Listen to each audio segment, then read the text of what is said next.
Faransi ni ale yɛrɛ ye Faransi pankulu cakɛda dɔ ye.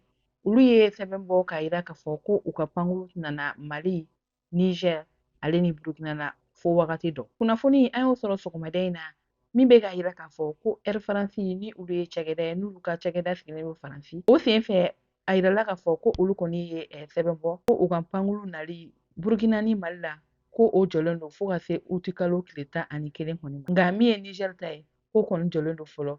Sabula u ma wagati kelen fɔ o kɔni na. Ko o baara ninnu yɛrɛ ma sɔrɔ dɔwɛrɛ fɛ k'o de ye k'a yira k'a fɔ ko min ye Niger kɔni ɲɛmɔgɔ ye k'u ye sɛbɛn bɔ uti kalo tile 7 la k'a yira k'a fɔ ko u ka espace aérien n'o y'u ka pankulu boliyɔrɔ ye sanfɛla ko u y'a bɛɛ lajɛlen datugu ko pankulu foyi tɛ don u ka dugu kɔnɔna la. O sen de fɛ min ye Faransi mɔgɔw ye ko u ye sɛbɛn bɔ ka yɛlɛma dɔw don u ka baaraw kɔnɔna la ani k'a yira k'a fɔ ko min ye dugu dɔw ye kɛrɛnkɛrɛnna Afrique subsaharienne n'o ye Afrique saharienne fan fɛ ani Afrique de l'Est ko olu kɔni ka pankulu dɔw la yɛlɛma mina don u baaraw kɛcogoya la ko dugu dɔw la pankulu bɛ se ka na ni miniti 15 kɔni retard walima heure 2 ɲɔgɔnna. Ni communiqué in bɔlen Niger fan fɛ u ka vol minnu tun bɛ yen nɔ n'o olu kɔni tun bɛ yen bi ko o caman kɔni annulé la o kɔrɔ ye olu bɔra a ma. O de ye k'a fɔ ka bɔ Johannesburg n'o ye Afrique du Sud ye ko k'i kunɲɛsin Faransi kan ko avion kɔni jɔlen bɛ Abidjan fɔlɔ.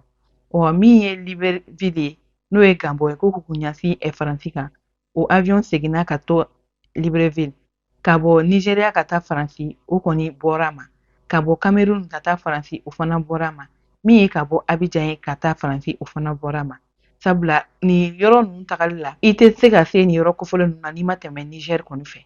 O de hukumu kɔnɔna la olu kɔni y'u ka nin taama in kɔni bɔ a ma fo ni Niger ɲɛmɔgɔw kɔni ye communiqué wɛrɛ kɛ.